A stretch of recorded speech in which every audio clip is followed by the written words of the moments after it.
My name's Kathy. On behalf of the Aransas County Voters Coalition, we'd like to welcome you to our candidate forum. I think this is the third or fourth one that we've hosted, and the third one that we've done at the Women's Club. So we thank the Women's Club for letting us come. Love the environment, so thank you very much. Just a couple of housekeeping. You can use either door on either side of the stage to head to the ladies and men's room, which is on the left-hand side over here. So my left, your right, is the both bathrooms. So please grab, it's a little warm in here, but Sam came to save the day, so we've got the water or the air conditioner now working, so just bear with us while we get it cooled down. So we're going to go ahead and get started. We'll start off, you've got a little agenda hopefully on each table. We'll get started with the pledge and then do a quick prayer, and then we'll welcome some elected officials and go ahead and get going. So if we can all stand. Thank you. I pledge allegiance to the flag of the United States of America and to the republic for which it stands, one nation, under God, indivisible, with liberty and justice for all. Honor the Texas flag. I pledge allegiance to thee, Texas, one state under God, one and indivisible. And Colleen, say a quick prayer.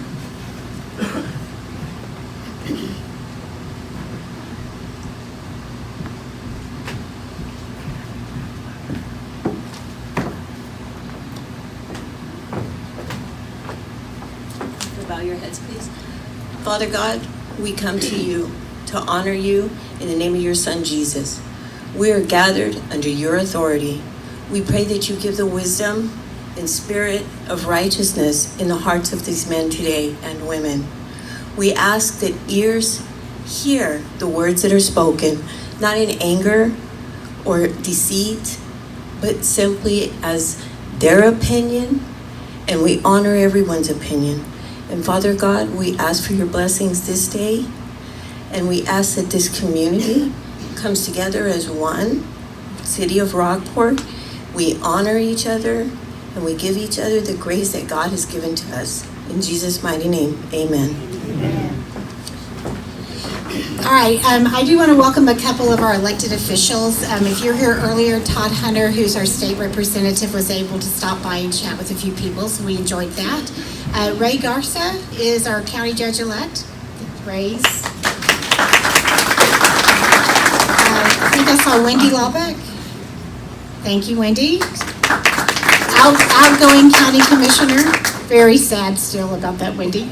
And then also Tommy Moore from the Neff District. Okay. And we've got two very lucky souls that are running, or were in the run for the Rockport council members, and they are running unopposed. So I'm going to ask both Andrea and Danielle to come up and give you just a few minutes of time to give you a little bit of their platform.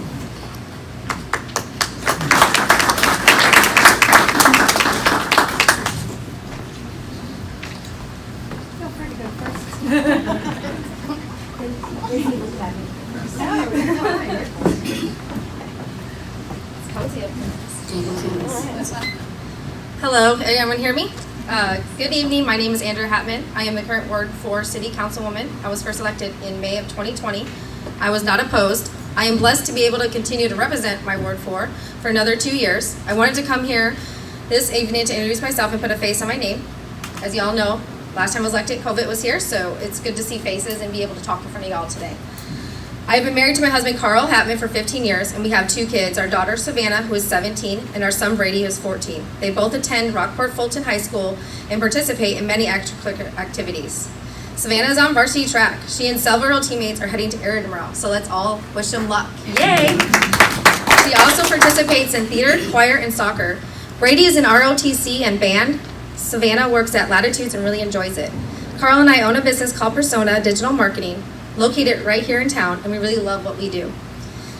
We have visited our family Rockford for many years before making the leap and moving here in 2015. I have been active in the community pretty much since we arrived. Currently, I am the president of United Way of Aransas County. I'm a member of the Blazers. I am on the Aransas County Education Foundation Board. Being part of these wonderful organizations brings me as much joy and each helps a different part of our community. I joined the city council because I wanted to take on a greater role serving our community and because I felt families with school-age children need representation in this community. During my time on council, I have faced many curveballs, and I feel that I have faced them head-on. I have worked hard to learn this position and make the best decision possible for my ward. Lately, the biggest concern and the bulk of my efforts in Ward 4 are focused on infrastructure and drainage. Some of the accomplishments I am most proud of are voting to lower our tax rate and helping to ensure more funds are directed towards drainage issues, as well as working with the RCC Drainage Committee to locate and find ways to fix bigger projects that need to be completed to help with drainage and flooding in Ward 4 and beyond. Another passion of mine is preservation of our natural beauty, especially our trees. I have been working on straightening our tree ordinance and reviving the tree committee. Our oak trees are not just beautiful to look at, live oaks are also protect wildlife and help keep our community safe during storms. Looking ahead, we need to continue our focus on infrastructure and drainage, ensure our growth is managed responsibly, and make sure the future generations of our community can stay in Rockport and thrive. I'm so thankful for the opportunity to visit with you and speak tonight. These forums are critical for people to attend and get to know who is representing their area and get to know the candidates they are heading to the polls to vote for. We all have our own thoughts on how the city should proceed, and having a diverse council will ensure adequate representation for all citizens. Even if they have a different view on how things should be handled, in the end, I firmly believe we're all here for the right reasons, because we love this community and its residents and want to do the best we can for them. I'm always available to speak with constituents, so feel free to reach out if you have any questions, comments, or concerns. You can stay up to date on what's happening via my Facebook page, Andrea Hattman, Rockport Ward 4. Thanks again for the opportunity to speak, and I look forward to seeing you guys again. Thank you.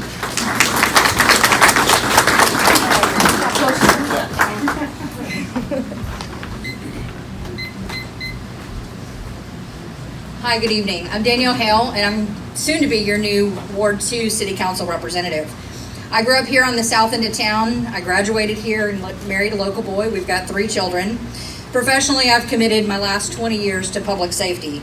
I started here at the Aransas County Sheriff's Office. I was a local paramedic and joined the volunteer fire department.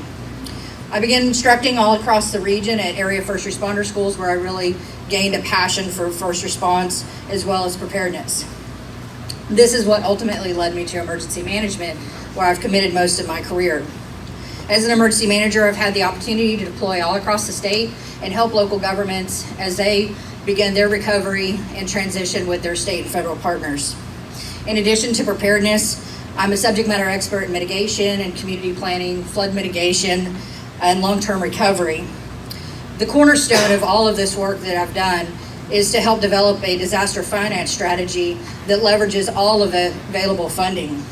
The goal ultimately is to build back stronger and more resilient for future events. I believe these experiences that I have make me uniquely qualified to help with our community as we manage the remaining recovery activities that we have, but also set our sights on opportunities that we haven't fully realized and how we want our community to look moving forward in the future. My focus over the next 2 years as your council person will be sustainable infrastructure, smart development, and safety for all of our residents and our guests. Throughout my personal and professional life, I've advocated for the importance of personal responsibility as well as giving, and that's through neighbors helping neighbors. So with that, I volunteer as much time as I can here in the community. I'm a mentor for the local 4-H livestock program. I've also served as the Rockport chapter of the Texas Outdoor Women's Network and helped coordinate an event called Women in the Wild with Texas Parks and Wildlife, and that helps give participants opportunities to really experience all of the amazing activities that we have in our community. I'm also a founding board member for Coast to Bend Disaster Recovery Group that's helping to rebuild lives not only for Harvey but other disasters. As someone who lost her home during Hurricane Harvey and also continues to recover, this work is especially important to me. And to date, we've completed over 300 major projects, including complete rebuilds and replacement of homes. So with that, I just want to let you know I'm local, I am your neighbor, and I am looking forward to sharing both my professional experiences as well as my deep love for this community to serve each of the residents of Ward 2. Thank you.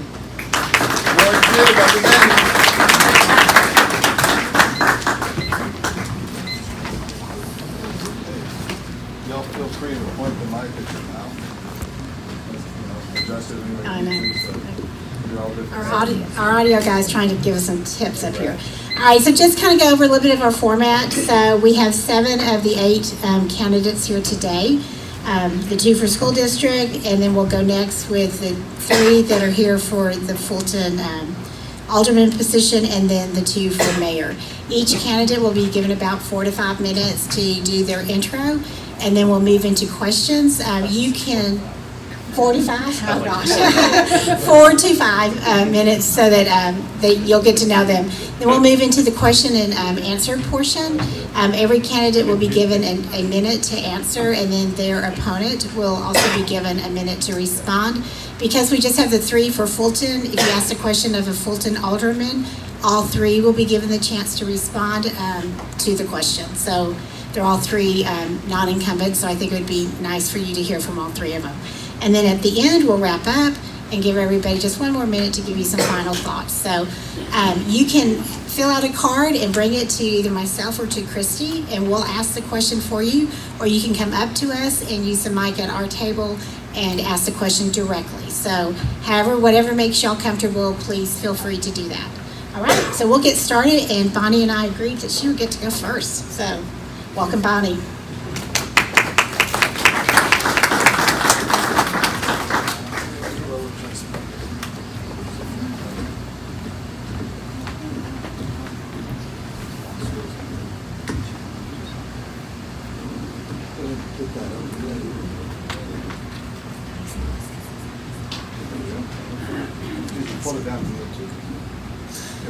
All right, can everybody hear me? Yes.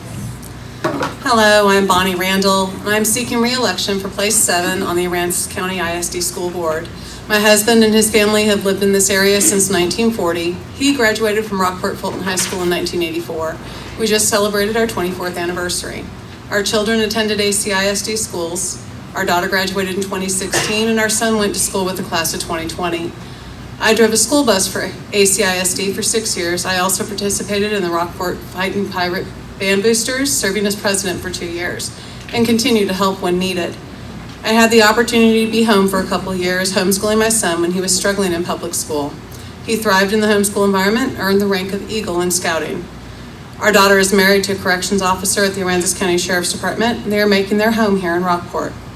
I earned my bachelor's in psychology in 2011 and my master's in education, curriculum, and instruction in 2020. I'm an Army veteran and an active member of the American Legion. You may have seen me carrying a flag in one of the parades. I have also served as adjutant and commander of the local post. I'm very active in my church, serving on church council, as Sunday school teacher, volunteering for Vacation Bible School, and serving in other capacities as needed. Over the time I've lived in Aransas County, I've observed many changes and challenges in ACISD. I decided I wanted to have a better understanding of what was happening in our school district and perhaps help others understand and affect changes when needed. In 2020, I ran for the Place 7 position that was vacated. While serving on the school board, I was inspired to do even more for education. I began working on my teaching certification in January 2021. I now teach kindergarten in a neighboring district. I have the best of both worlds, serving in ACISD in a way I cannot serve anywhere else, and serving students in the classroom. I recently became the school board secretary, a position my fellow board members have to vote on. I have participated in the search committee, or in the search for a new superintendent, and attended many trainings, including team training, to help understand policies and opportunities for our school district. I have served on the long-range planning committee and was on hand to answer questions during the bond advisory committee. I was proud to be on the board when we voted for a $1.1 million increase in our pay across the school board, across the district, I should say. And I want to continue the great work with which I've been a part of over the last 2 years. Thank you.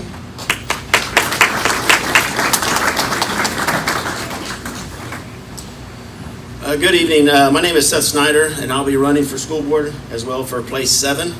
I've been a resident of the Coastal Bend area my entire life. I've graduated from right down the road in Ingleside, Texas. After graduation, I moved to A&M College Station, where I got my bachelor's degree in kinesiology with a minor in history, class of 2001. I like that.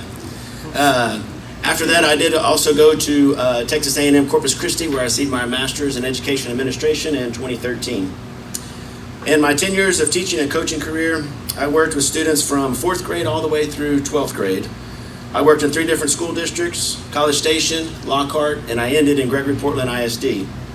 As a teacher, I taught history, health, physical education, adapted physical education, and I coached football, basketball, golf, and track. After teaching and coaching, I changed my career path, and I am now working and employed with Flint Hills Resources in Corpus Christi. I've been with them for the past 10 years, and am currently their business operations specialist for the chemicals team. In this role, I mainly work with our projects and turnaround groups with scoping and planning of long-term modifications to the refinery that can range from anywhere from $100,000, and I just finished my biggest turnaround and project was right up just over $30 million. So that was a very educational and nerve-wracking job that we took on. It turned out really great, so glad that is over with. I'm married to my beautiful wife, Amanda. She is our behavior interventionist at Live Oak Learning Center and has been with the district for 8 years, and she is in her 15th year of teaching. And if you don't know what a behavior interventionist is, God bless her. She is a very strong woman. She is I look at some of the kids, and I've had time to go spend time with her with those kids, and she is a blessing not only to our school district, but to those children. She does a very good job. Together we have 2 children, Staley, 16, and Reed, 13. Both are active students and athletes at the ACISD. Staley participates in volleyball, cheerleading, and powerlifting. I'll brag on her a little bit. She just qualified and finished 5th in state in powerlifting. She did a great job, represented Rockport very well. Reed participates in football, basketball, and track, and baseball. As a devoted father and member of our community, I have volunteered for many activities. I've coached Rockport boys and girls youth basketball leagues. I've coached many Pony and Little League baseball teams. I've coached Pony Little League football teams, event manager for ACISD track meets. I have volunteered for bonfires, beach cleanup, and am now a Booster Club member. If given the opportunity to represent ACISD as a board trustee, I would focus on showcasing and encouraging all students' involvement and achievements in both academics and athletics.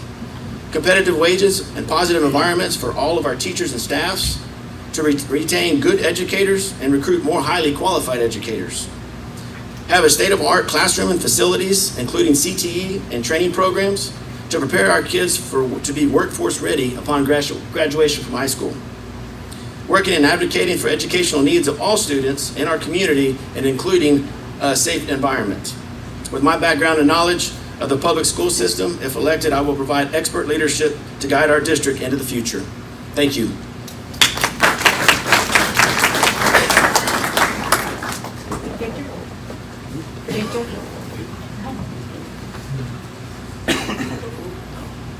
Lower this down. Victor, you can hold it, sir. Okay. Like the rock star. Hello, ladies and gentlemen. My name is Victor Contreras, and I am running for Fulton City Council, Alderman Place 2. My parents were Antonio and Dora Contreras. My parents, we moved here from Beagle, Texas in 1964. We moved.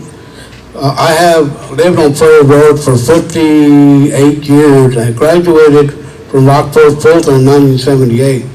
My reasons for running for seeking the city council seat is because I care and am very concerned about where the directions a small town is heading. I am hoping to represent the people of Fulton and be the voice of reason for the residents of our community. If elected, I plan on working with the current council and making decisions to make our city a little bit better and a little bit, more development. I plan on working with the infrastructure and development of our community. I have been with the navigation for over 20 years, and I've done Walmart for 10 years, and I've seen a lot of changes here in Fulton. And I would love to see Fulton, develop slowly. I think we're growing too fast. And like I said, if we can get together and basically just develop as a community of love and share our thoughts and not, argue within each other, we can combine our thoughts and make our community so much better. So. I really would appreciate your vote on May 7th, and May God bless our community.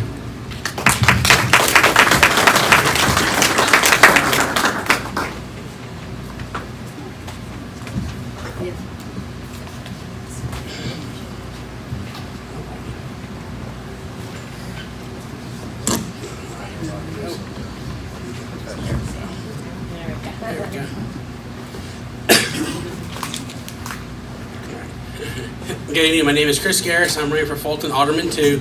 I've lived in Fulton since 1976, which is my entire life. My family first moved here in the 1960s. I've attended Fulton Elementary. I graduated from Rockport Fulton High School in 1995. And then 2 months later, I started working for ACISD in the technology department. So that was a bit of a shock going from 2 months before that, they were all my teachers. The next 2 months, they were my coworkers. Yeah, that was fun. I went to school, graduated from Texas A&M Corpus Christi in 2007, got my degree in business in management information systems, so technology is what it is. I've served 2 stints on the Education Foundation, the Aransas County Education Foundation. I've been the treasurer for the last 2 of those. One of my goals for the town of Fulton is we need to cooperate with all the entities in town.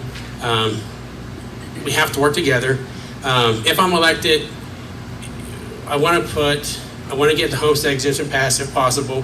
I'd like to clean up our ordinances, work on expanding the Fulton PD, and have citizen input, because I can't make a multi-million-dollar decision without y'all's input. We can, but it may not be the right decision, because I may want to put a nice road in. The citizens may not want to spend millions of dollars to put a road in. So it's not up to, we represent you. I have my ideas and my opinions, but before we do that, we need to have y'all come in and let us know, yes, this is what we like, or no. So if I'm elected, that's what I plan on trying to do. Thank you, and have a good night.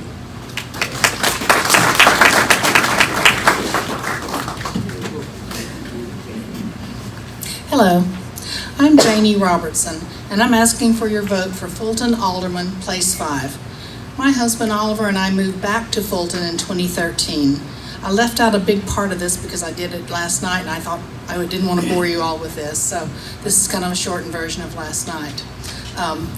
He and I have been watching the political climate of the area deteriorate for the last few years. We own Black Pearl Garden Nursery and Pirate Cove Cottages in Fulton. We, like most who move here or are lucky enough to be born here, love the quaint small town we live in, with the century oaks in the middle of the streets and the small local businesses. We do not want to see a fundamental change in the way we live.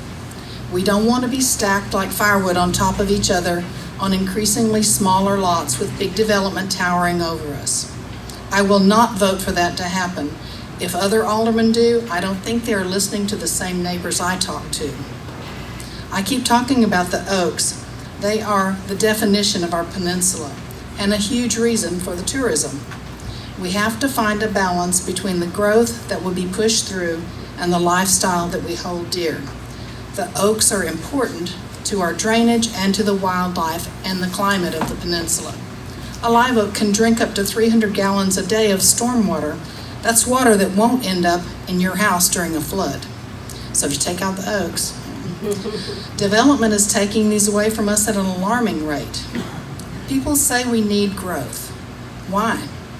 What happens when growth is no longer possible? We are on a peninsula with limited space. Will we build more land to put more short-term rentals on? So there's that. The short-term rentals are neighborhood killers. We have to be careful and somehow set limits like most of the tourist towns are doing, so the residents are not forced out. If we have population growth, we have to have better infrastructure and housing in place.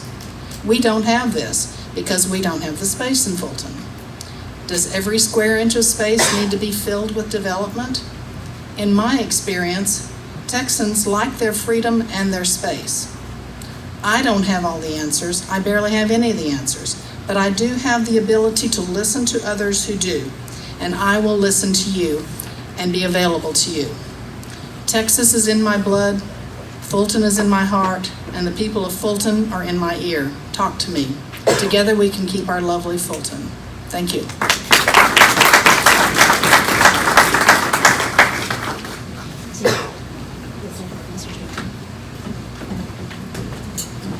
My name's Tim Jayroe. I'm a candidate for mayor here in Rockport. My wife and my two of my three sons moved here in 1989. We had been in East Texas and had grown up there, all of us did. We got here, and Rockport was a small shrimping town with people that came in here to fish during the summer, and we have watched the town grow over the last 30 years. I have been involved with the city for all of that time. My education and so forth was back in East Texas in Jacksonville, and I went to University of Texas at Tyler, where I have a bachelor and master's degree. Since we got here in 1989, we have watched the town grow, and we know that the town is going to continue to grow. People come here every day to look around and to visit and end up coming back. We have winter Texans that come and retire here and end up staying, so the town will grow. At the time we got here, there were about 6,000 residents. Now we're up over about 10,000. With growth, there's always challenges, and I made the decision to seek the office of mayor to help address what I believe are the most serious challenges facing our city today and in the near future. First, we have experienced significant infrastructure problems in recent years, particularly after Hurricane Harvey, and that has continued through freezes and floods. And our infrastructure is in sad shape, and we have to maintain that infrastructure and see that it is repaired. There is work going on right now trying to get that done, but there still need to be some studies done on what the exact situation of the problem is and how much more funds will be necessary to get our infrastructure in where it should be. That talks about drainage and road conditions. Next, our city is growing and will continue to do so. We need to be able to control and manage that growth. There needs to be a way to see that the people that move here have an opportunity to live here if they choose, but we need to see that there is moderate income, lower income housing for people. We need to find a way to see that there are places for folks to live if they are single parents and have a child or two. So there needs to be some development of housing for these folks. Third, we need to have continual inspection and upgrading of city structure as we go along with growing. The first thing we talked about was taking care of our infrastructure because of the problems caused by the hurricane. Now we're growing, we're going to have to add to and develop that into top of the grade infrastructure for our town. The city's ad valorem tax rate has been kept very low. It's the third lowest in our area behind Port Aransas and Fulton. However, the tax debt is being paid by 87% residential property owners and 13% commercial property owners. And I would like to see that ratio be closer to what the state average is of 60-40 commercial over residential. That can be done by attracting business that are compatible with the ones we have now and that are beneficial to our people. Fifth, I will always support law enforcement and efforts to keep our city safe. I believe that our current police chief and the people in the department are doing a great job. They are working as hard as they can. I believe that they're shorthanded sometime and that has to be addressed, but I support law enforcement. I will work with business and other local groups to help preserve our local charm. I will work with others in our community to protect our environment and our natural resources. I will encourage and promote citizen involvement in government. I'll conduct public meetings with honesty, courtesy, and respect for all involved. I will work with other government entities to solve community challenges.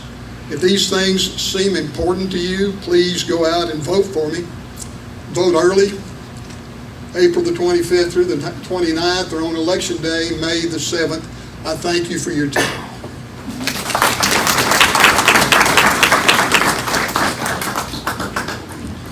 Howdy, my name's Andrew Kane. I have strong ties to this community. My grandmother owned Kane Cafe in downtown Rockport in the 40s. My family owned a condo on Key Lake Road from the 70s and 90s. So I spent the majority of my youth visiting and falling in love with this community. I met and married a girl from Rockport after I served in the U.S. Coast Guard and graduated from Texas A&M. Norma and I have been married for almost 30 years. Our kids attended Rockport schools until we moved away in the 90s to pursue a business venture. We returned to Rockport in 2012 and we were here to stay. My business career has spanned 30 years, with the last 10 years in commercial development and management along the Texas coast. I intend to leverage this business experience to better serve Rockport citizens and businesses. As your mayor, I will promote transparency and ensure the citizens have a voice in the future direction of Rockport.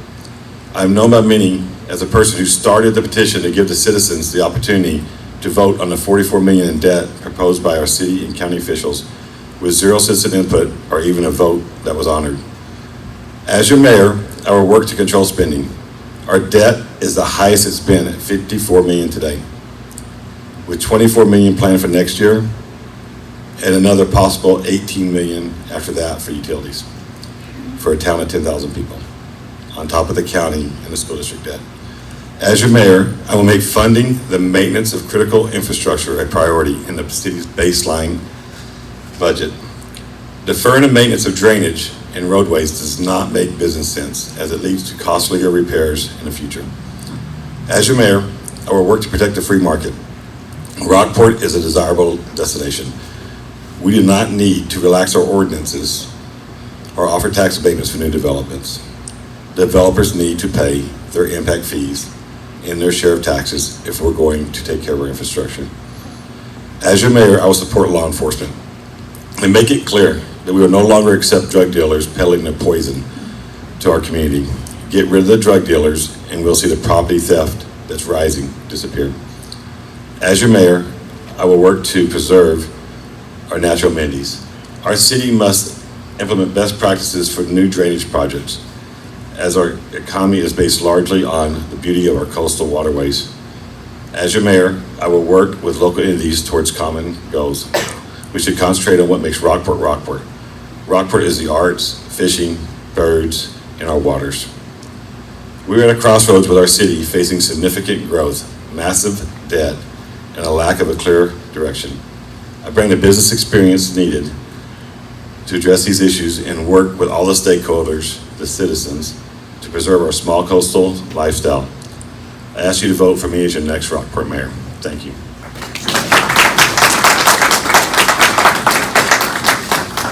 If anyone has questions they'd like to ask themselves, you can definitely step up. We'll even have some chairs here if you prefer to kind of sit and wait in line. Otherwise, everyone's been really great about bringing us questions, and we're still accepting questions. And I'll do my best to rotate them so it's not the same individual speaking constantly. So I will start with Mr. Jayroe. So we are having a shortage of people to fill service positions. What would you do to bring affordable housing to the people? I think there are several things we can look at. Among other things, we've got apartment complexes that went down during Harvey that are being repaired now. And I don't know what the plans are for those if they've been under repair for about 5 years now. I think there are examples of that across from Whataburger and out on Live Oak Street.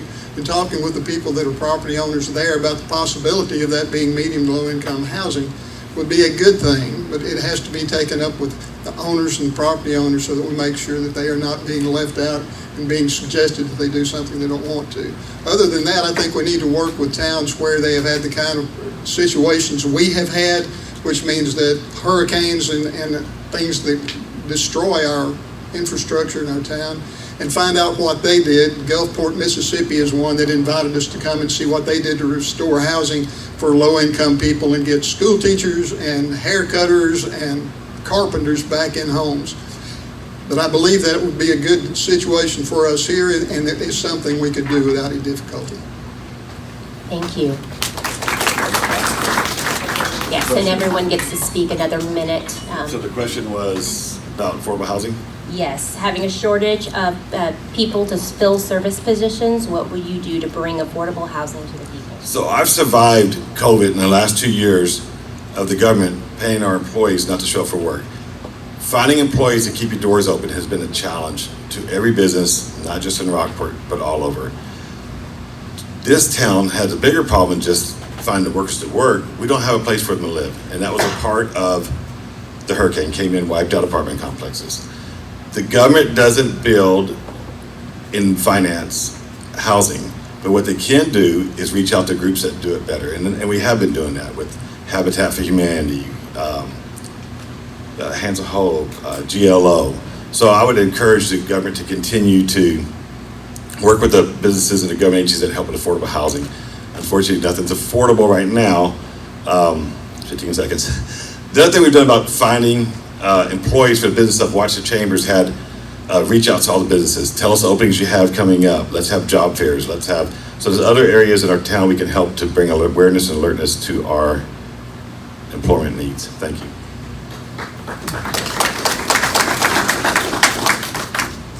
These are for the Fulton Aldermans, and each one of you will be able to answer this question.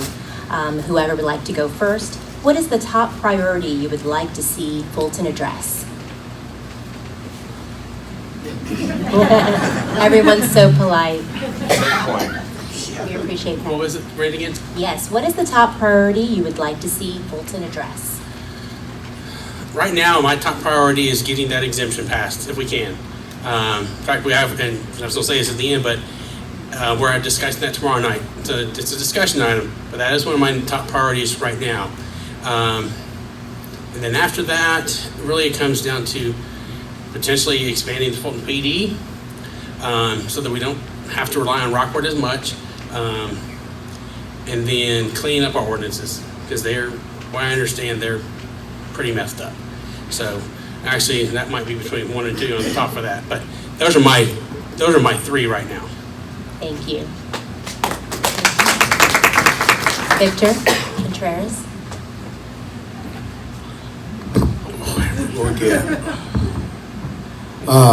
What I would like to see is we have real bad flooding in Fulton and everything else. Whenever we get a big old rainfall like we did not long ago and everything else, and the highways were completely flooded, I would love to see the county and the city of Fulton work together in unison and trying to build these drainage ditches and everything else. And we need to stop this flooding flowing into people's residences. And I believe we can do it, but we need to work together as one. And basically what we need also is the structure of our roads. Our roads are in horrible condition.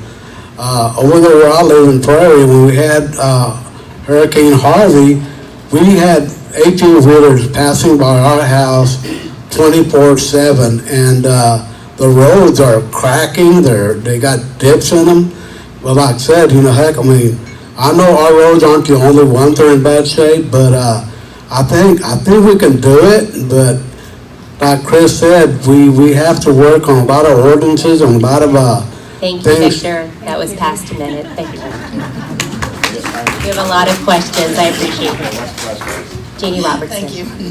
Chris has a real good handle on the issues about the homestead exemption. That's why I wanted him to speak first, because he knows more about it than most anybody. And I heartily agree with him on that. And I think we can work together well if we're all elected. The other thing I would like to see done is get a rein in on the short-term rentals in our neighborhood. We need to do something to work with them and maybe put some controls on them. I'm not sure yet, but that's what we need to talk to everybody about. Thank you.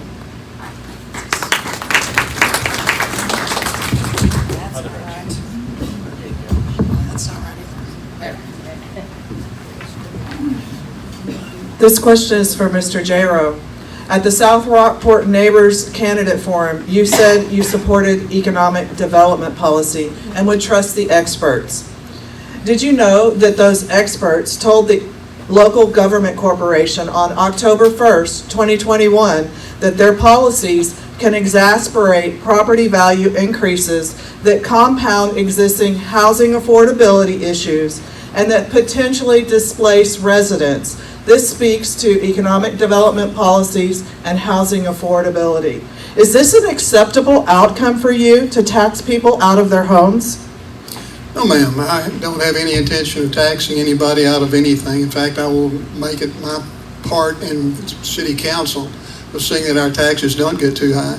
Economic development is not a bad idea. If you entice businesses to move here that are compatible with businesses we have now, and needed by the people who live here, you're going to see the tax base increase, and it will be better on our people. It will not run them out of town because they can't pay their taxes. Their taxes will become more equitable as the businesses come in. Also, if you talk to these business owners and the people that are running these businesses, you'll find that they may need to maintain and upgrade the infrastructure themselves and pay for that to get paid back later once they start making money and their tax values go up, and it will make our city better and will help our taxpayers out, and that is what I support. Yes. Andrew Kane, rebuttal. So we all know growth is coming. I prefer an organic growth that comes naturally, not one controlled by the government. My opponent wants to control the growth. He said in his speech. I don't like it when the government picks winners and losers, and I don't like it when our tax system, which has one goal, which is fair and equitable, and we use your taxes to reward some behavior and it's punishing the competitors at the other. So tax abatements are great tools for economies that need to attract development. Rockport doesn't need it, it's coming already. The government needs to stay out of business. It doesn't need to control it, doesn't need to entice it. Let's let it come naturally if it's a good business plan. It's an absolute fact that we're seeing this growth comes in, the prices of homes go up. Economic development areas that are pushing for huge growth and tax abatements will absolutely raise the cost of living, raise their property values, and drive families and your children out of the market. It's unaffordable. Thank you. These are for the school board candidates. I'm going to read the question verbatim. Ideas and thoughts to improve discipline. Students are having sex in restrooms. No lie! ! Twice. We lost great Principal Rose Tran at middle school from this.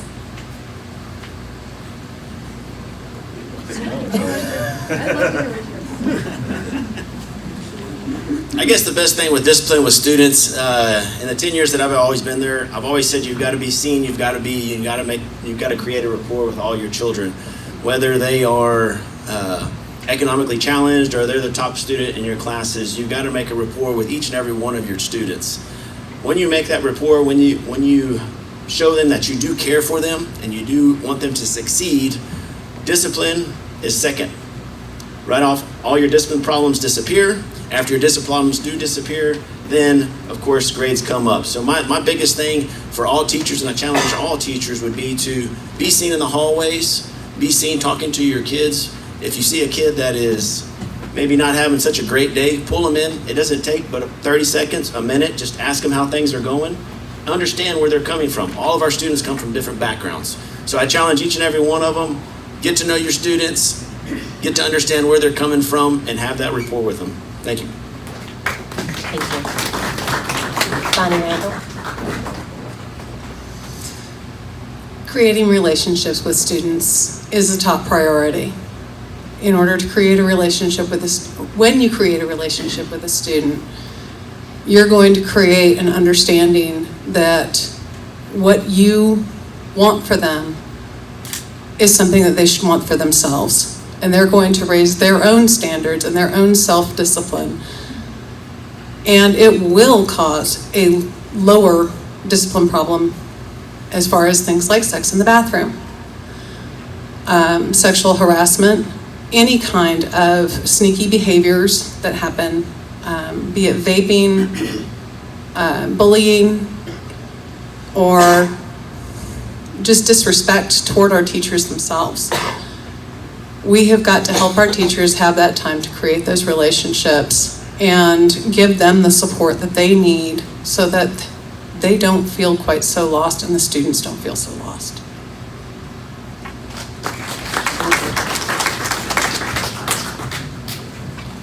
Questions for Mr. Jayroe. I got involved in local politics because of the amount of debt, between city, county, and I just went to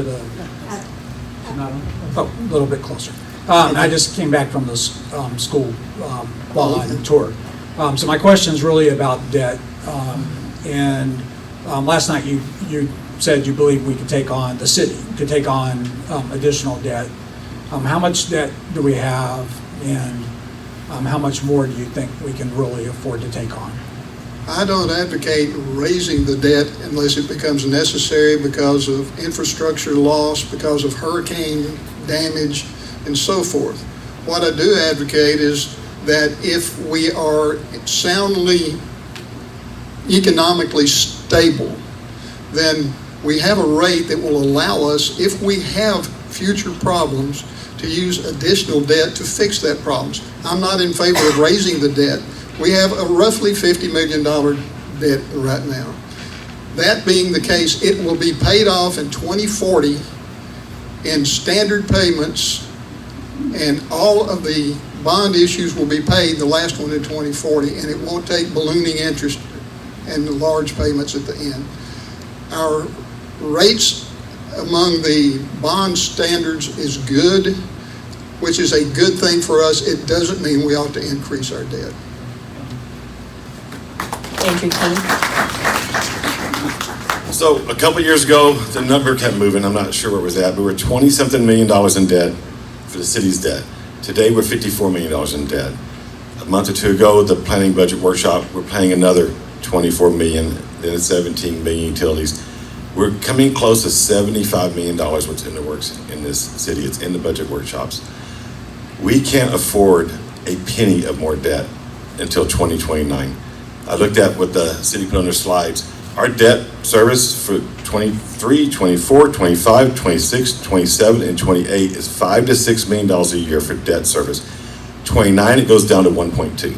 So we have all these balloons and all these principals we've been kicking back with short upfront payments and long debts coming due the next 5 years. If anything happens in this town in the next 5 years, we're going to have to do costly refinancing, or we're going to have to raise taxes. I will not raise taxes.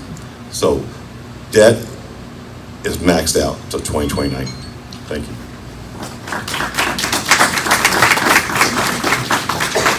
These are for the Fulton Aldermans. We'll start with Victor this time. Will you fix the sign in front of Fulton Convention Center?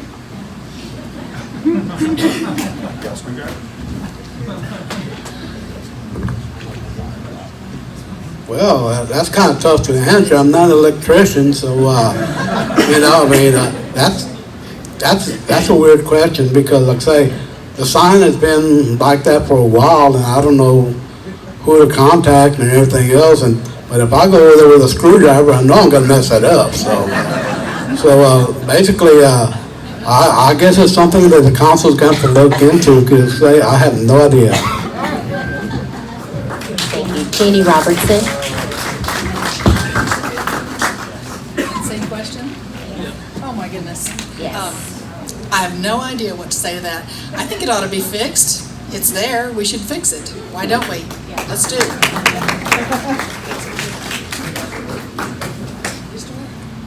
Yes, we need to fix the sign. That's been so annoying, but yes, it needs to be fixed. Thank you, Chris.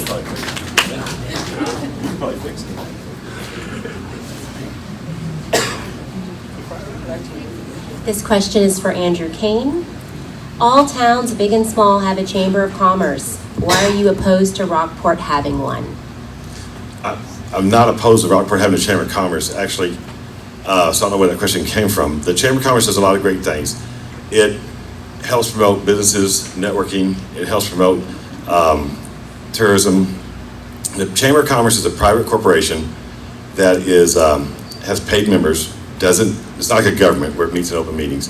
So a Chamber of Commerce is a paid private membership that lobbies and supports the best interests of its paid constituents. They lobby for the members. So our Chamber of Commerce is so effective, it draws a little bit of red flag up, because I know they're lobbying for the best interests of our business community, and we have to be concerned about what's in the best interest of the entire community. So I have nothing wrong with the Chamber of Commerce. I've always complimented it. So I don't know why I get this question, but no, I have a lot of respect for them, but they need to be monitored because they're effective, and the citizens need to have a voice, not just the businesses. Thank you. Mr. Jayroe. Chamber of Commerce is a nonprofit organization that does work mainly through volunteers, and hundreds of them through businesses in our town that look at our town and they know the things that we need and they know the things that they need to prosper in our town.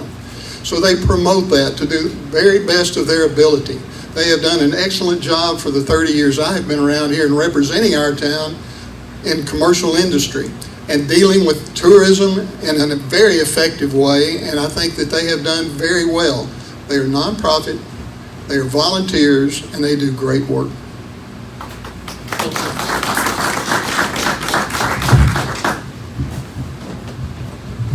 This question is for Mr. Jayroe.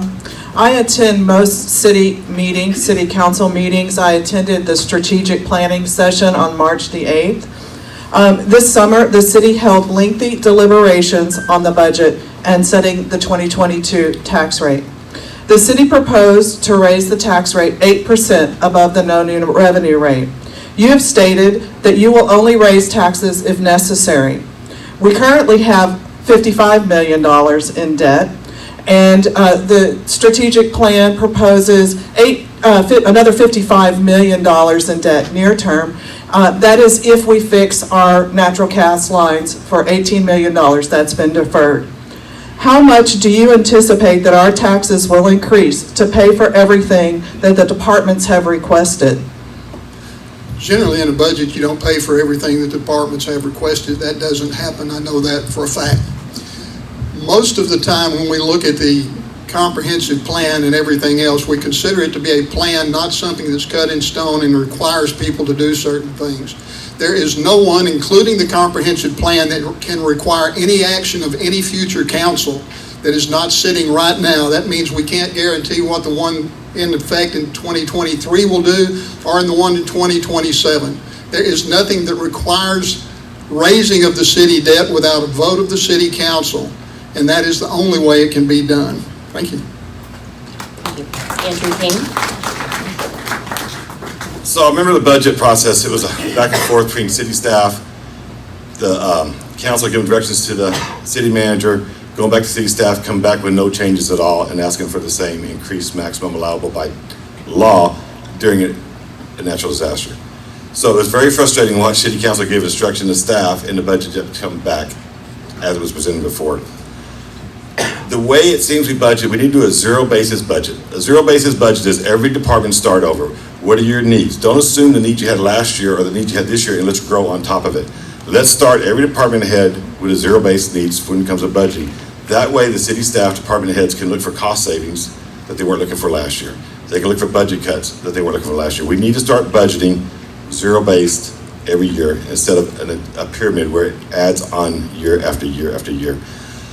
Last night, I got 10 seconds. Mr. Jayroe had said that we can pay off our debt till 2036, he said, but it's 2040 without raising taxes.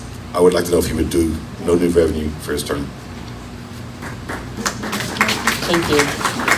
And we do encourage folks to come up to ask questions. I'm going to ask on one, and then I'm going to go ahead and have Christy go next. This is for the school board candidates.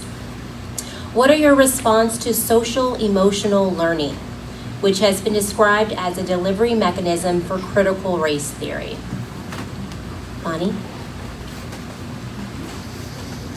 I'm in the classroom. Social emotional learning is helping a student understand how to relate to other people. It is not critical race theory. It is learning how to talk to the student over there across the table from them and learning how to process the things that they are dealing with and the stressors that they are dealing with. This is a real thing. We all deal with it. And children don't understand how to process it. I deal with kindergartners. They have not been around other people very much. They're learning how to interact. And that is what social emotional learning is about. It is not an avenue for critical race theory.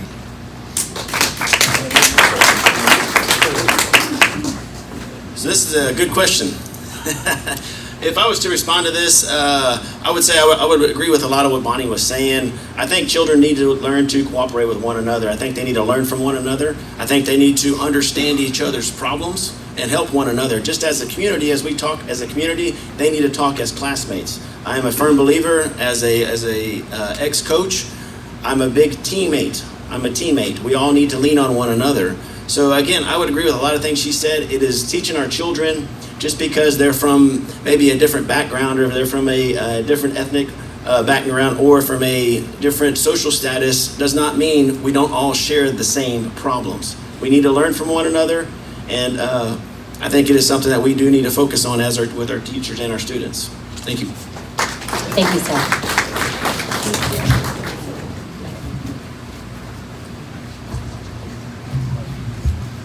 This question is for Mr. Jayroe.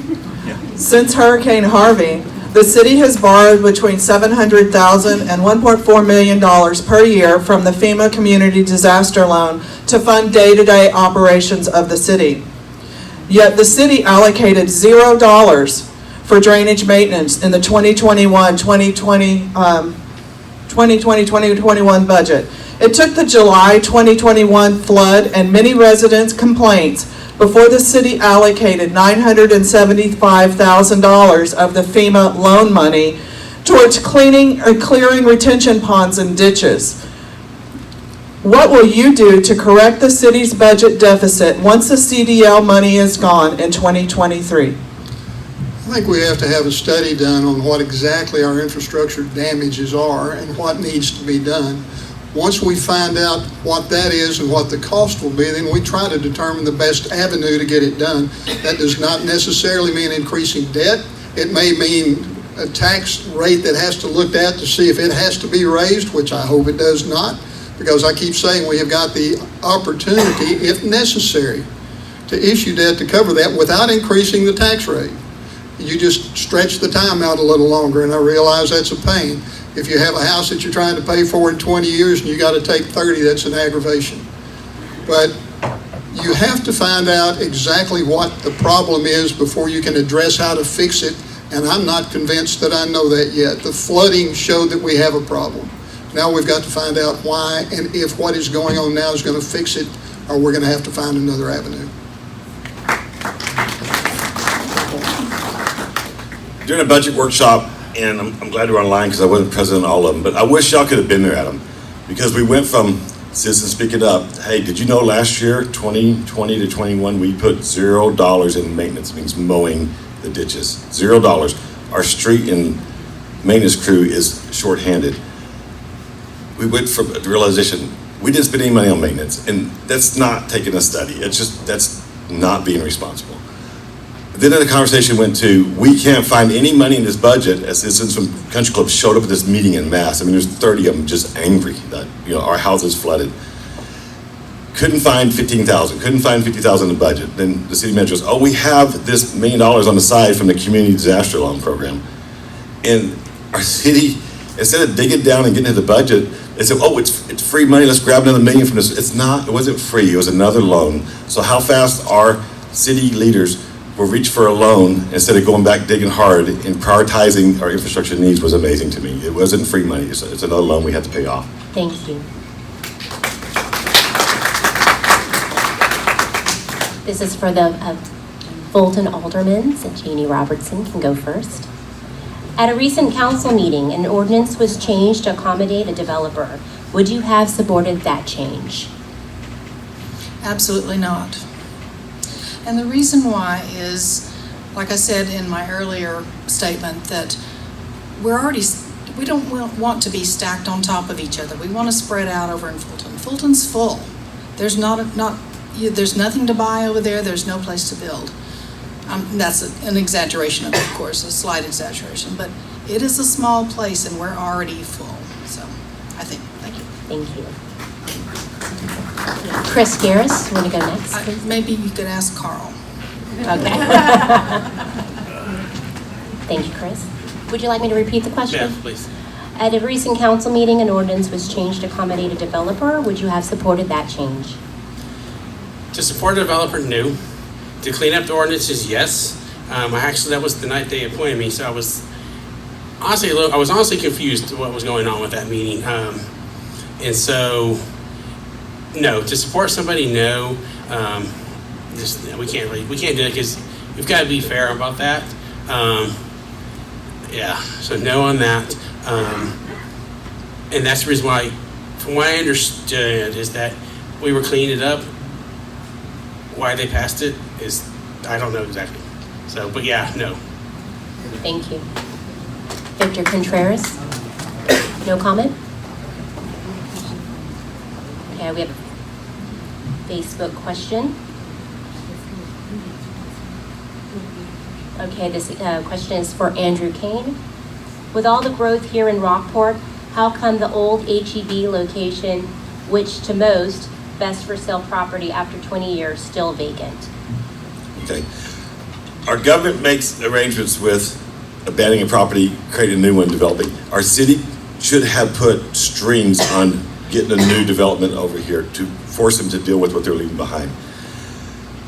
The property across HEB would make a great investment for somebody. Unfortunately, it can't come from the mayor and the city council people. It's going to have to come from the business people organically. Somebody's going to have to buy the property. We've had a gentleman that wanted to do a movie theater, dinner, and other things, and the finances, our economy wouldn't support it. So why it's not developed, we should have put strings on HEB when we gave them the new location to close this location up. It didn't need to have a hurricane to shut it down. So that was government not being forward thinking. Thank you. Mr. Jayroe? Problem with HEB properties, like a lot of houses in town, we have a lot of houses that the people are very, very fond of, and I don't blame them.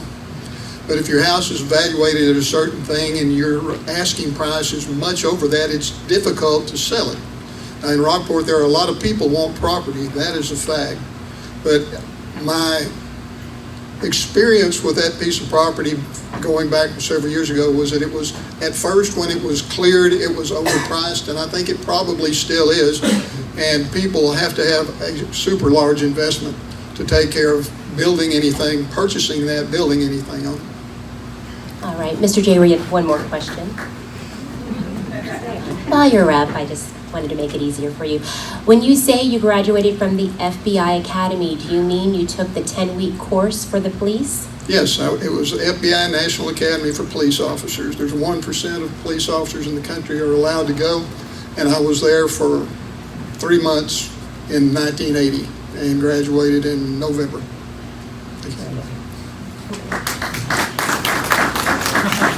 This one is for the school board, and we'll start with Seth. When and how will Little Bay be cleaned up and kept clean? Students to work. That's a good idea. Get students to go to work. Little Bay School. I don't know. It says school board on the top, so we don't know. Yeah, we're not sure. Everybody can answer this question. I really don't I wouldn't know how to answer that question, so I'm just going to pass it on to the guys that probably have the better answers. Maybe they meant Little Bay, but Bonni, go ahead. In answer to Little Bay Primary, or the former Little Bay Primary, the school district no longer owns it.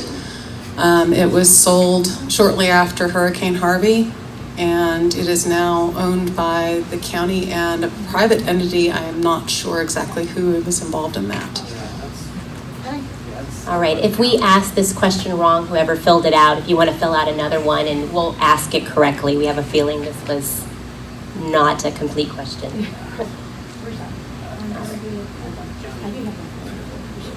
All right, we have another school board question.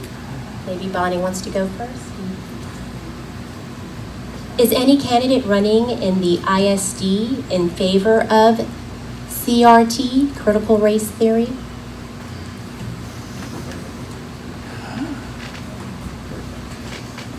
Well, the very short answer to that is Governor Abbott has actually made it a mandate that critical race theory does not come into Texas schools. And my understanding is, myself, I am not for anything that is pushing any one organization or any one ethnic group to feel less than any other. But that is not something that we have to worry about in our Texas schools. Thank you, Seth. I can just say she answered that question as well as anybody could. I don't see it anywhere in our schools. I don't see it anywhere in our schools of Texas. And I just think it's an absolute no across the board. And I would never support it, absolutely not.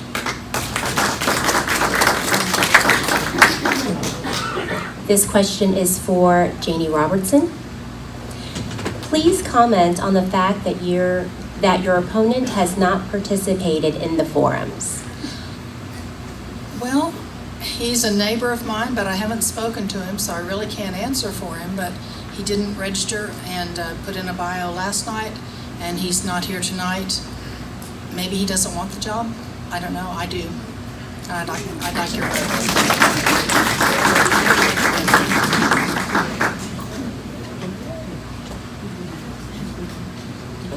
This question is for Andrew Kane. How do you plan to reduce the massive debt that you say the city has incurred? Stop spending. No, that was an easy answer.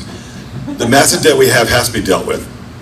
We have to look ahead, we have to budget wisely, and it's not raising taxes. We're gonna have growth come into the city, so let's not abate the taxes that they're gonna pay. Let's not give a new development like Pearl Point a 10-year property tax.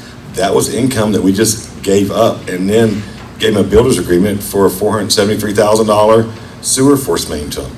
Those are, if you watch your expenditures, you can have extra money to pay down your debt. I would also sell land. I would find assets in the business. If you're struggling to make your payroll, you're looking for things to sell. The city has assets and land around this town that they could sell. Put it on the tax rolls. So you sell it, get the money, you put it on the tax rolls, get the income. I know some of the city land that we have no use for, they're talking about spending $2 million to make it a Frisbee park. I would sell the land, not spend $2 million. Thank you.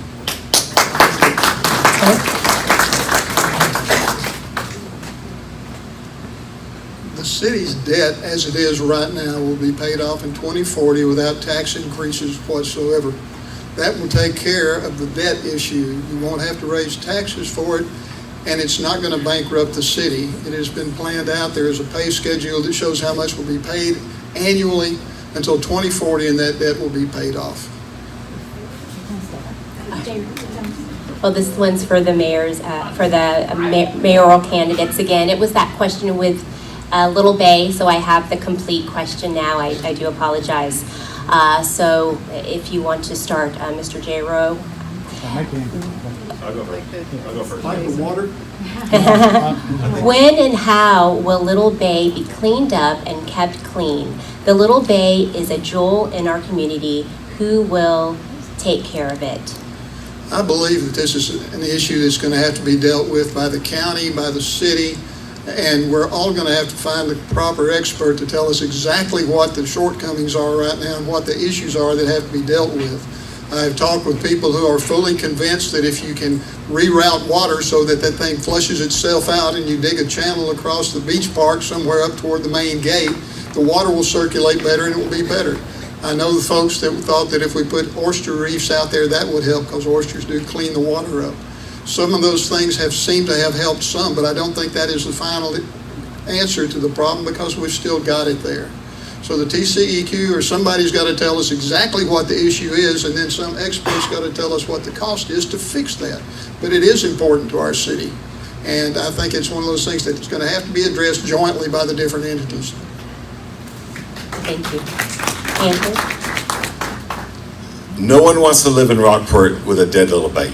If we have water hazard warnings on our beaches in Little Bay, it's going to, destroy our tourism industry, our fishing industry.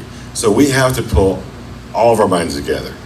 The NAB district, the city, the county, they've got to learn to work together. I've watched this discussion from the NAB district. I've been at some of the proposals, and there's a reluctance at time with the county. We have a new judge now it's our way or the highway. The city sometimes puts their head in the sand, and NAB district, but they've got to all work together for the common good. The citizens got to participate. Little Bay is going to take a lot of money. It's not going to be an easy fix. We've got to increase the flows. We've got some of the dead-end canals along Bayshore Drive. We need some freshwater inlets. They've got to use the studies that are out there, listen to them, get along with each other, and just get it done. Thank you. Thank you.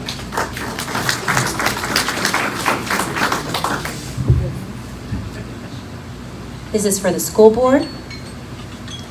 At last night's chamber event, the formation of the bond committee was discussed. Do you feel the makeup of the citizen board was adequate? You want to start, Seth? I absolutely agree that the formation was adequate. My wife was actually part of one of the members with the bond committee. My understanding is they went out, they got business owners, they got teachers, they had students of the school district, and they also asked, the board was there. And so what I believe they did a great job of was just trying to get everybody's viewpoint. Not only were our business owners, all the way down to our children, because believe it or not, those are our kids that are going through those schools every day, and they are seeing the problems that a lot of us are unaware of. And again, I do challenge each and every one of y'all, if y'all have not toured our high school and our Fulton schools, you need to go and see what our children are working with. I back the bond. I think it's a great bond, and I do think they did a great job putting it together. Bonni, Randall? Yes, I do believe that the Bond Advisory Committee was a very diverse, well put together group of people. We had business owners, community members, parents, students, teachers, and principals. None of the central staff was involved with it other than to be on hand to answer questions, because they're not the ones who are walking those hallways. They're not the ones who are teaching in those classrooms. It is the principals, the teachers, and the students that are there.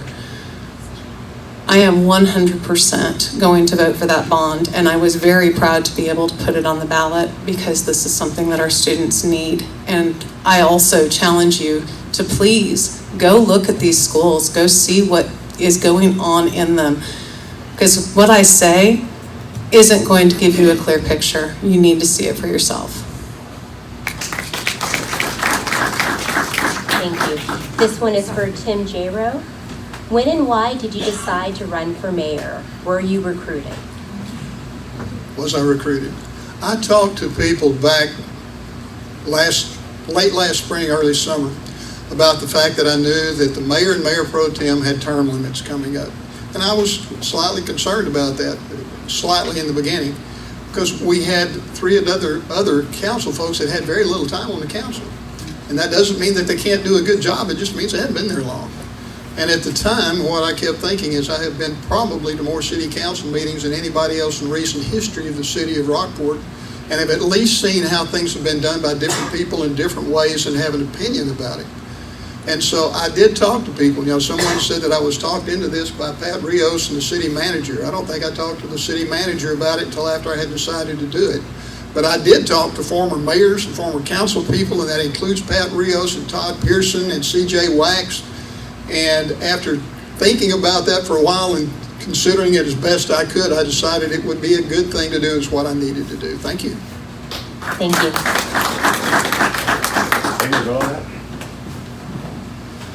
So I've been real active the last 3 or 4 years, showed up at almost every city council meeting, and to some of the people's displeasure, speaking at most of them about topics. We get 3 minutes, we bring up a topic and opinion.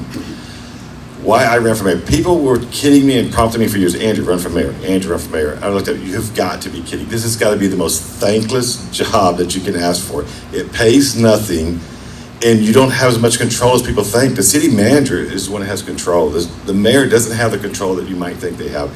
So why did I run? I continue to see the direction the city's going. I knew Mr. Jayroe. I hadn't seen him at a meeting in 3 years that I was here until he decided to run, but I knew a little bit about him, and I heard that he was going to run, and I heard nobody wanted to run against him. We were looking for people to run.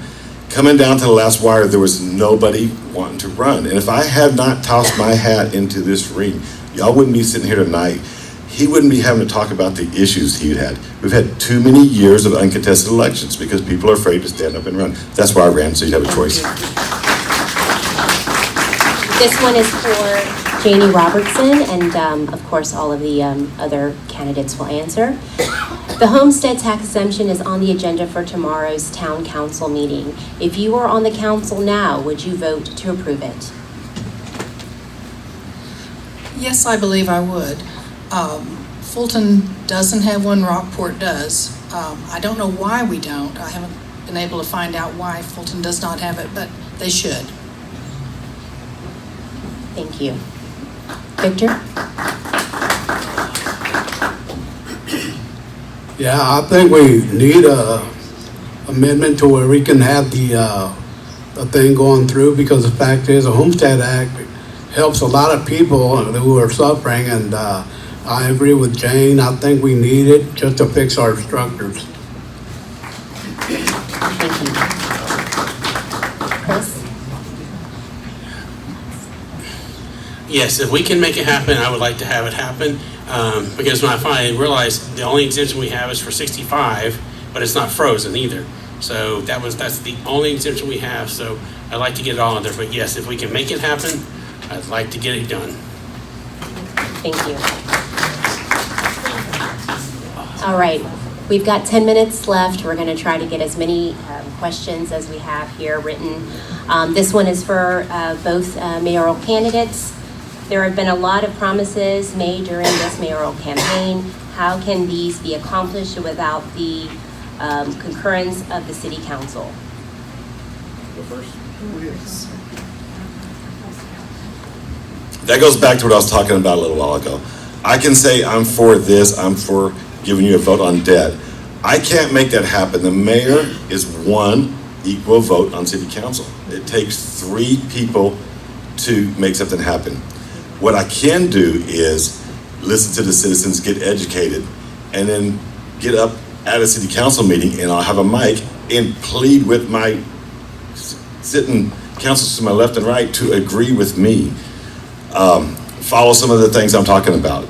You can't work behind open meeting, a walking quorum. You can't have that. So it's just to get knowledge, debate the ideas, bring the citizens up, invite them in there, and then try to make the things happen. But absolutely not. The mayor cannot make the changes without 2 other members of city council. It's going to take working with and giving compromise with your fellow city council people to make it happen. Thank you. Mr. Jayroe?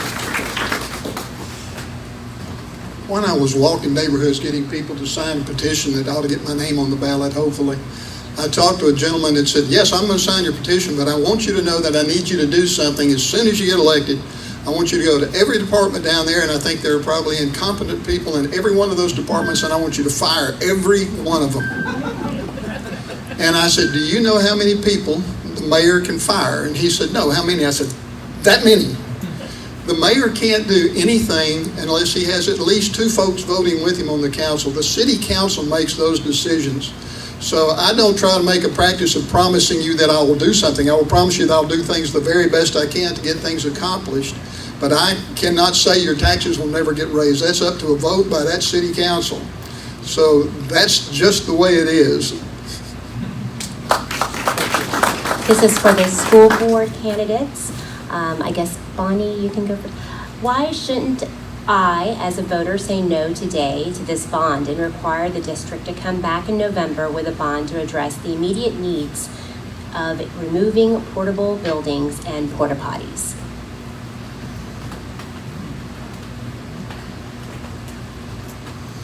That is an immediate need. It's not the only immediate need that we have. And that's why I really have wanted you to go out and I wanted you to see the conditions at the high school that people are telling me are not immediate needs. They've been there for 60 plus years and that should be fine. They grew up and they learned in an underfunded parochial school that was not in the 21st century. It was not in a classroom with 2 outlets, with one-on-one devices because of blended learning, and all of the technological advantages that our students need to learn how to use. So they're all immediate needs, and that's why I'm going to tell you that I would encourage you to vote yes on the whole thing, because our bond advisory committee really worked hard to make that happen. Thank you. Again, I do agree that these are all needs that our school needs. The high school is very cramped. As we toured the school, our teachers are teaching in very small environments, limited light sockets. We saw extension cords strung all the way across the cords to go to each desk to plug in tablets. We have teachers that have screens and curtains in front of their windows because it is too hot or too cold because we have insufficient HVAC. Also, when it comes to, of course, porta potties, I don't think that is ever an acceptable for any student, any grade, at any time. That is an absolute need that we need to address. And of course, there's also things as accessibility for handicap in our baseball and softball fields that need to be addressed. We have tennis courts that do not even have lights on them, so our kids cannot have tournaments to bring in people from other towns to see our community. Thank you. Thank you. We have a question from the audience. I'm Tommy Moore, Navigation District Commissioner at large. When I was elected in 2008, Commissioner Charlie Smith really harassed the district in a lot of ways, and so I was very uncomfortable becoming involved in other entities' politics. And most recently, both the county judge, and the mayor, and the city manager have taken uncooperations to new levels, okay? So I'm compelled to ask these questions. And Chief Jayroe, the district dealt with you on law enforcement. I don't know if it was you or the council that refused to patrol the beach and charged the district $5,000 every 4th of July weekend to patrol the beach, while the beach is in the city of Rockport. And the city of Rockport also withdrew all of their ordinances on that beach, severely limiting the ability to enforce the law on the beach. Most recently, I was at a stormwater committee meeting. I was there to support a position that was supposed to be presented, and I heard we're going to work together, we're going to fix the Thule, we're going to have best management practices, sediment control, trash control, rerouting of everything. We've got to work together to make this happen, and we're going to do it right for water quality. Now, I was involved with this committee at its inception, and the whole goal was water quality for Little Bay and to have the developers pay for their infrastructure and their stormwater runoff so that the county didn't have to continue to, you can't stop me with that 15 seconds. I'm just kidding. I'm real close. And most recently, and I listened and listened and listened, and I was compelled to ask how the city designed these new drainage systems that were signed off July 2021 with absolutely no best management practices, no sediment traps going into Aransas Bay, Rockport Harbor, and Little Bay. We were forced to ask formally under the Information Act to see the Little Bay and the Market Street drainages. My question to each of you is, what is your position on these drainages? There's a showdown coming on, and I would like to know how.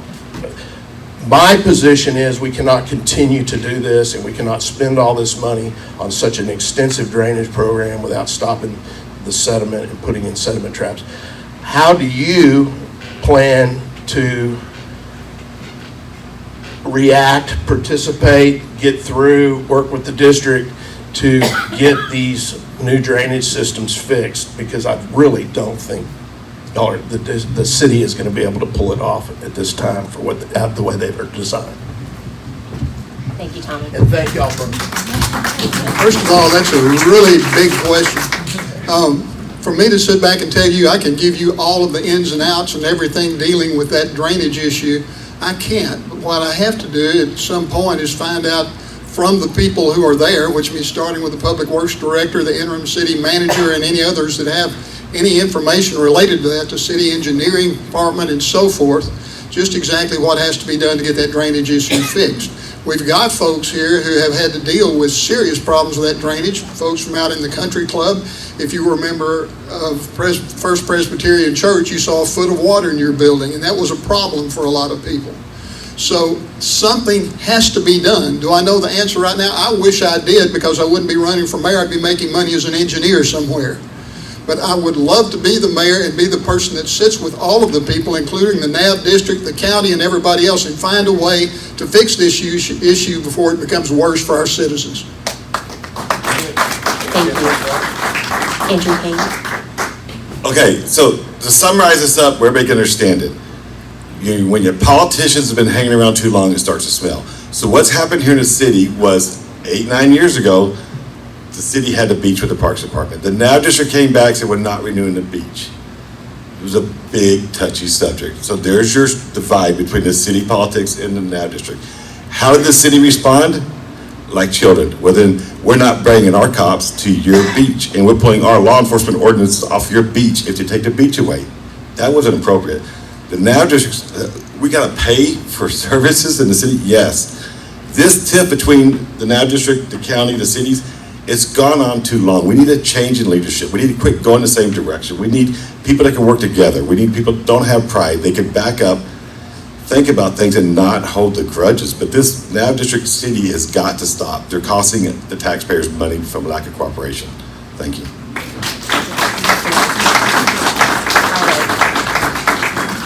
And this is the last question we have time for the Fulton candidates. So Chris, I believe you can go first. Do you support Fulton's involvement with the EDC?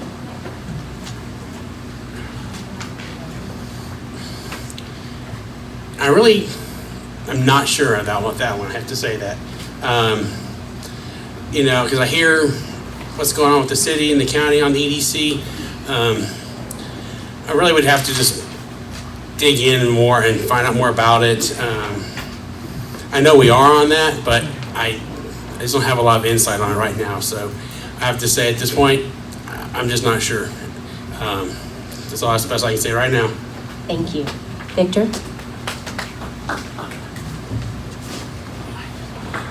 I'm not really sure about the ED2, but the fact is that, heck, whatever we can do to improve the city of Fulton would be great news to everybody. I think we need to basically understand what all that pertains to, because the fact is that I don't know enough about it. So if I'm elected, I'll be more knowledgeable trying to accept what's going on and what needs to be done. But without the people's vote and not being in office, I really don't know what answers to give you. But once I get in there, I'll be more than glad to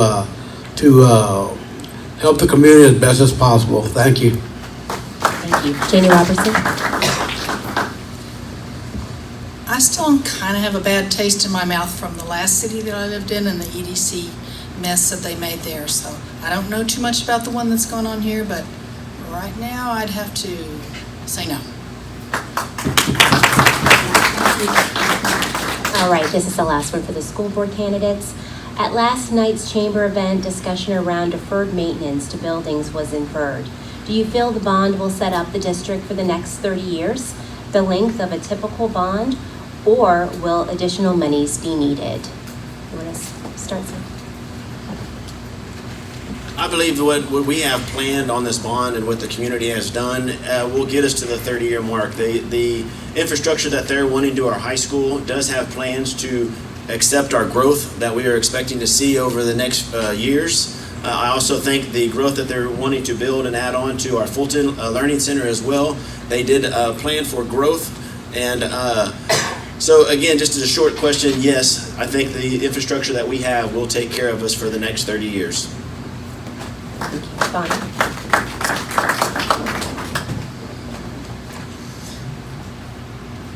The bond that we have presented, that we're voting on, is going to get us through the next 30 years.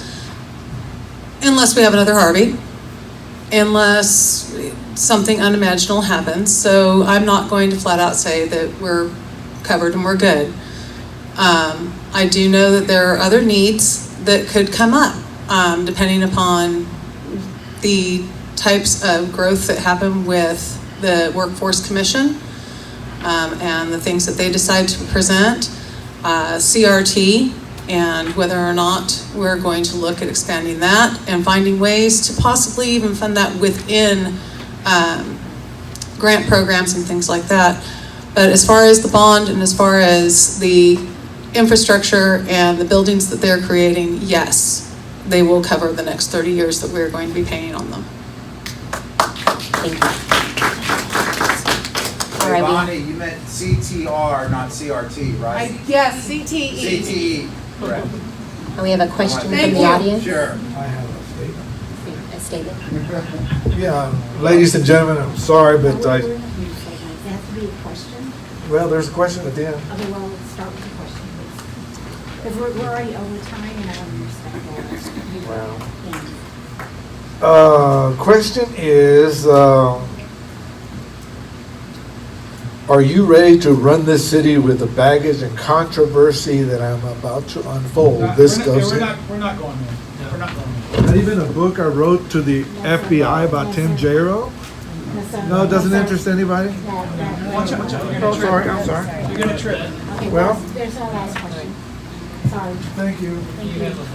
All right, so this question, we have a lot of questions still to ask. I'm not going to impose any of the candidates to stay longer than they have. I know Jayne has family coming in any second and everybody has, homes to go to.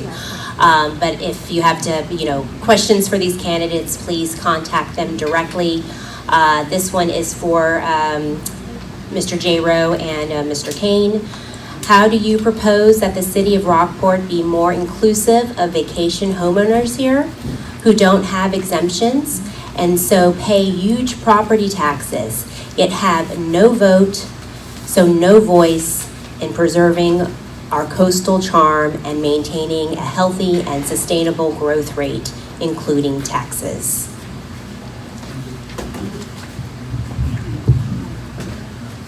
It's a tough issue if you own a vacation home here. It really is. When I was talking with some people about 2 weeks ago doing some neighborhood walking, they wanted to know why they couldn't vote. They live in San Antonio, but they own a house over on Austin Street.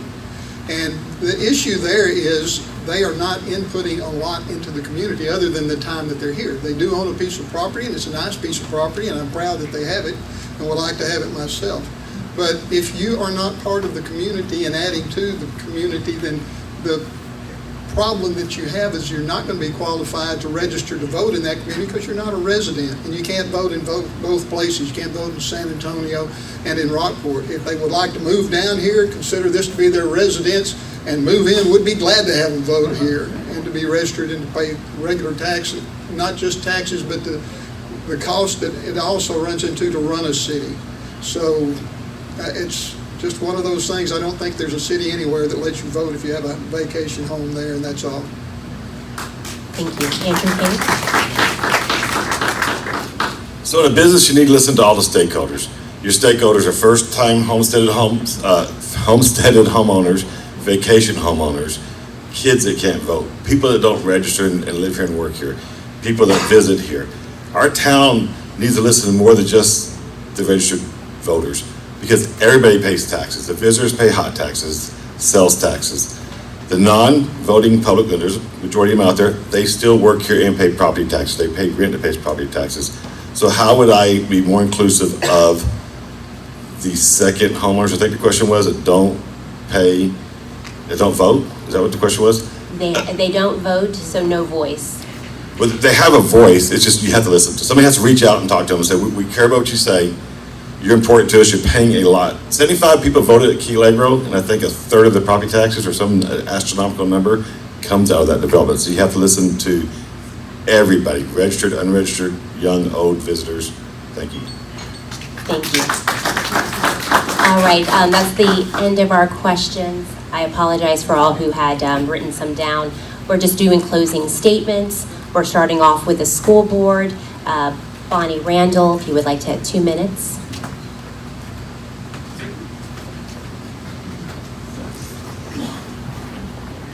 Past National School Board President Frank Pugh said education is changing, and I believe it's changing for the good. but with change comes incredible difficulty and challenges. Governance, school boards, and superintendents are on the front lines of meeting those challenges. Some are doing a great job, others are struggling.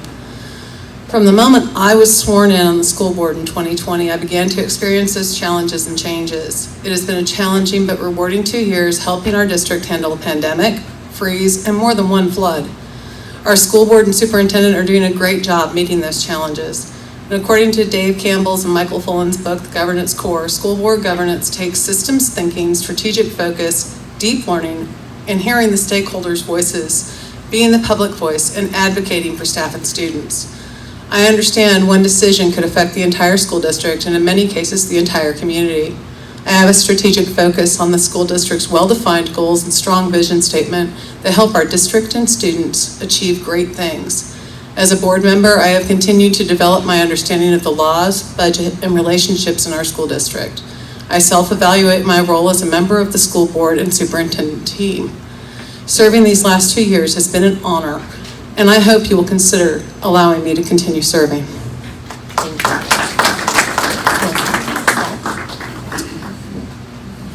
If given the opportunity to represent our school, I will do my very best to contribute to the board and to ensure that every child's needs are met. First and foremost, I will ensure that our children are well protected and a quality education is the primary duty and focus of our board. The school board has a great responsibility of establishing most suitable policies and regulations for our public schools. I will work hard for every student to receive the most desirable school education for every tax dollar spent. The duty calls for a reliable, a cooperative, and a passionate member, which I consider myself to be. Thus, I believe I am suitable for running for school board and ensuring that ACISD their future is my focus. Thank you for having me, and God bless. Thank you. Fulton 2, Victor Contreras. Closing statements. All I can say is I would appreciate your vote and, help me get elected. And all I want to say is I thank you for the opportunity to speak to you people and for the school board members that are valiantly working for our schools and everything else. Yesterday, y'all brought up a big topic and everything else and said something about, teachers not getting paid enough. And I agree with them 100%. My sister's a teacher, and I'll tell you what, they put up with so much. And I hope they can do what they say and, help teachers get better raises. Thank you. Jayne Robertson. I know everybody wants to get home, so I'm going to keep it short. I want this position. Apparently my opponent doesn't. I do have strong opinions about things. I also want to listen to people, and I do have the ability to change my mind. So just keep that in mind, and please vote for me for place 5. Thank you. Thank you. Fulton 5, oh, that was you. For Mayor, Tim Jayroe. Oh, Chris, I'm so sorry. Fulton 2, it was, apologies, Chris. It's okay. I want to thank you for being here tonight and answering y'all's questions. I was wondering, but thank you for being here tonight and answering your questions as best as I can. I like to get y'all's vote, and I want to do what I can to, carry out what I've said I would like to do, and just give me I'd like to be able to take this last year and finish off Mother's term if possible, and we do need to all work together as our entities, because they are right. There's been a lot of issues over the years, and we need to see something we can do. But I appreciate your time for tonight, and thank you. Thank you, Chris, and my apologies. All right, running for Rockport Mayor, Tim Jayroe. Like I mentioned several times over the last couple of 3 months, I guess, we moved here in 1989, and I have enjoyed being here. I've loved this town. I care about it, gave it the best service we could while I was working. Other things that I took advantage of, being able to do and work with people. I was one of the founding members of the Good Samaritans program here in town. I was on the board at Rockport Hands of Hope, on board at Odyssey After School, and AIM Hospice, and worked with them. I worked hard with my church and with folks there. You've listened to people say things tonight, giving you their opinions, honest opinions, And you have got to make a decision on who you think best represents what you think the city needs to be or ought to be. And I hope that you do that. I hope that you study what you've heard and what you've listened to, and you make your decision, but it doesn't matter if you don't go vote. Decide who you want to support and vote for that person. Thank you. Thank you. Andrew Kane? I guess I can make my closing statement why I'm running for this office. I'm running for this office after years and years of hearing people come to city council meetings, speak to the representatives, and get ignored. We did a petition. The city felt it wasn't necessary to get your input. They found workarounds, legal loopholes. Come to the meetings like this, what do you hear citizens talking about? We're concerned about our debt. We're concerned about getting priced out of the market. We want a place for our kids to stay here. We want to worry about our environment. We worry about the waterways and the sediment, the health of our coastal area.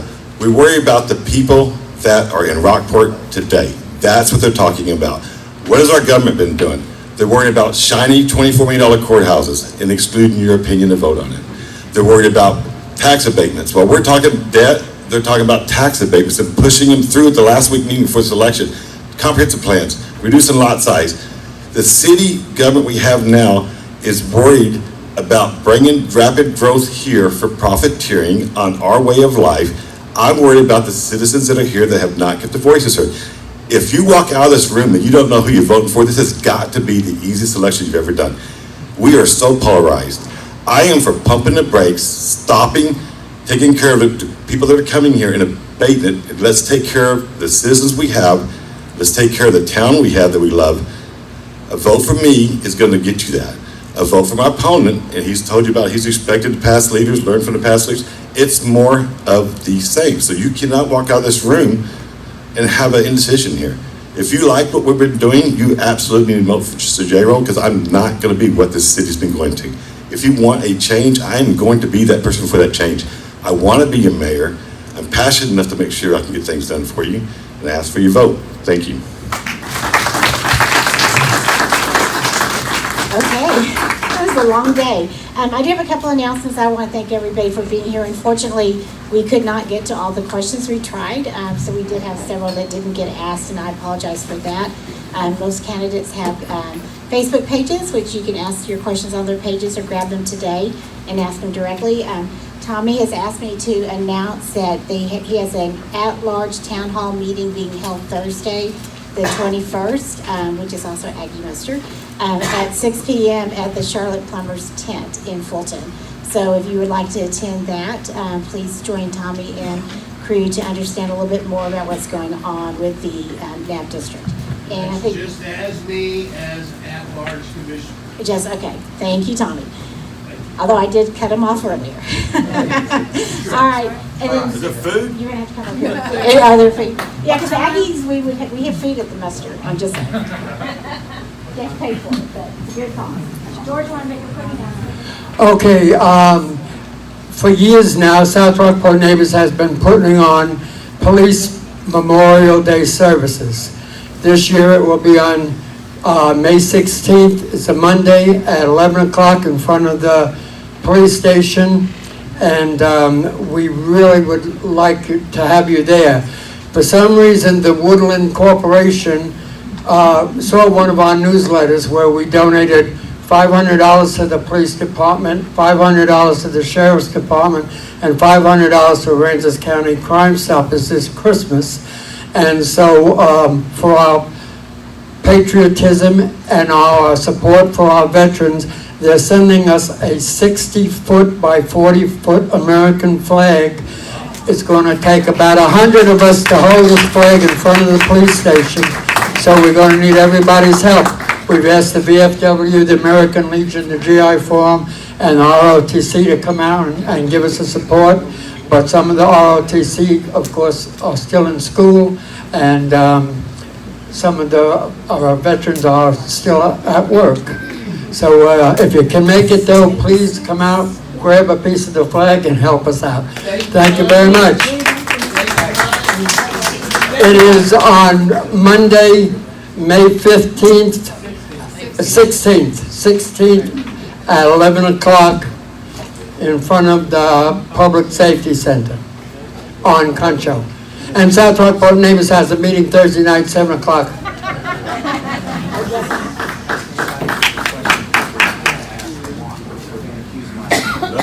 All right, so just real quick, social media being what it is, people feel that we've not allowed you to ask enough questions from the audience. So if there's anyone that wants to get up and speak to any of the candidates directly, please feel free to do so. We'll turn the mic off in deference, because we told people we'd end by 8:30. So please, if you have any questions, go up and ask them directly. Thank you. I got a Facebook page. I'll answer any question you bring to me. Any questions?